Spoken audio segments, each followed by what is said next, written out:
கர்த்தருக்கு ஸ்தோத்திரம். கர்த்தராகிய இயேசு கிறிஸ்துவின் இன்ப நாமத்தில் இனிய வாழ்த்துக்கள். இந்த தியானத்திற்காக ஜெபித்த பொழுது தேவன் தந்த வசனம் பிரசங்கியின் புஸ்தகம் 3ஆம் அதிகாரம் 11ஆம் வசனத்தின் முதல் பாகம். அவர் சகலத்தையும் அதினதின் காலத்திலே நேர்த்தியாக செய்திருக்கிறார். நம்முடைய தேவனாகிய கர்த்தர் ஒவ்வொரு காரியங்களையும் அதினதின் நேரத்தில் நேர்த்தியாய் செய்கிற தேவன்.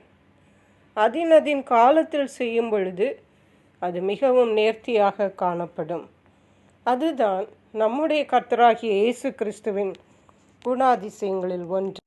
நாம் நினைப்போம், நாம் ஜெபித்த உடனே காரியங்கள் நடக்க வேண்டும், அல்லது நாம் ஜெபிக்க முன்னே காரியங்கள் நடக்க வேண்டும் என்று நாம் எதிர்பார்ப்போம்.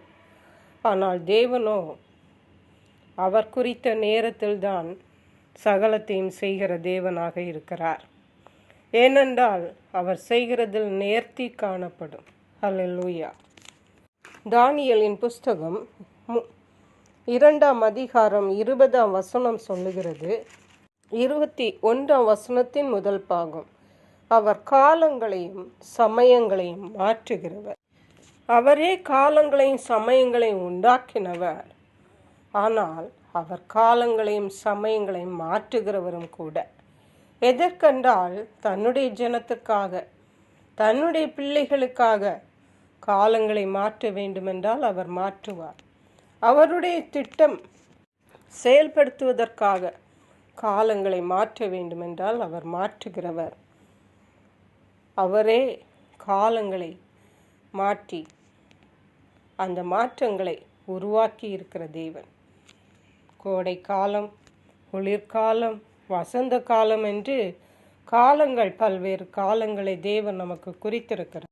எல்லாம் அவர்தான் காலங்களை மாற்றுகிறவர் என்பதை நாம் திட்டமும் தெளிவுமாக தெரிந்து கொள்ள வேண்டும்.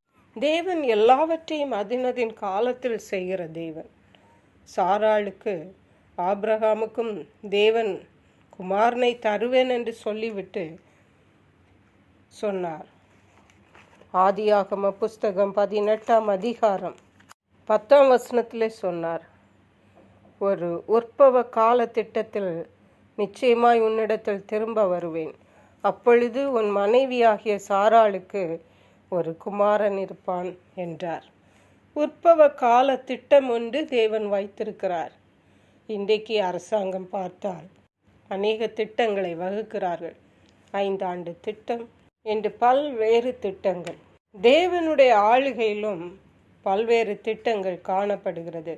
மனுஷர்களை உற்பவம் பண்ணுகிறதற்கு தேவன் ஒரு கால திட்டங்களை வைத்திருக்கிறார்.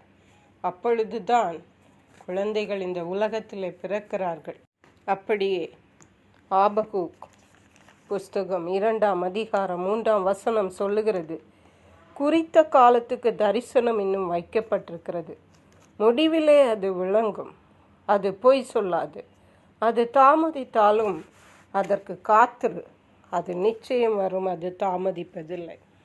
தேவன் நமக்கு ஒரு தரிசனம் தந்தால் கூட அந்த தரிசனத்திற்கு ஒரு காலத்தை தேவன் வைத்திருக்கிறார் என்பதை நாம் அறிந்து கொள்ள வேண்டும். அந்த தரிசனத்திற்கு தேவன் ஒரு காலத்தை குறித்திருக்கிறார். அந்த காலத்தில் தான் அது நிறைவேறும்.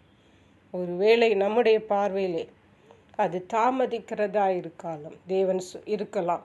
தேவன் சொல்லுகிறார், தாமதித்தாலும் அது நிச்சயமாய் வரும். அது தாமதிப்பதில்லை. தாமதித்தாலும் அதற்கு நீ காத்திரு என்று சொல்லுகிறார். ஹல்லேலூயா. அருமையான கர்த்தருடைய பிள்ளைகளே, தேவனுடைய திட்டங்களுக்கும் தேவனுடைய நேரத்திற்கும் நம்மை அர்ப்பணிப்போம். தேவனுடைய ஆசீர்வாதங்களை நாம் சுதந்திரிப்போம். கர்த்தர் தாம் இந்த வார்த்தைகளை ஆசீர்வதிப்பாராக. ஜெபிப்போம். எங்களை கிருபையா நேசித்து பாதுகாத்து வழி நடத்துகிற எங்கள் அன்பின் தகப்பனே, ஆசீர்வதிக்கப்பட்ட இந்த நல்ல நாளுக்காக நன்றி. இந்த நாளிலும் கர்த்தர் சகலத்தை அதினதின் காலங்களில் செய்கிற தேவன், நேர்த்தியாய் செய்கிற தேவன் என்று திட்டமும் தெளிவுமாக எங்களோடு பேசியிருக்கீங்கப்பா. அப்படியே தேவனுடைய திட்டங்களுக்கும் தேவனுடைய காலத்துக்கும் எங்களை அர்ப்பணித்து தேவனுடைய ஆசீர்வாதங்களையும் விடுதலைகளையும் சுதந்திரித்து இம்மையிலும் மறுமையிலும் மகிழ்ச்சியாய் காணப்பட கர்த்தருங்கள் ஒவ்வொருவருக்கும் கிருபை தருவீராக. நன்றி பரிசுத்த ஆவியானவரே. மீட்பரும் இரட்சகருமாகிய இயேசு கிறிஸ்துவின் இன்ப நாமத்தில் ஜெபிக்கிறோம் எங்கள் அன்புள்ள பரமபிதாவே. ஆமென். God bless you.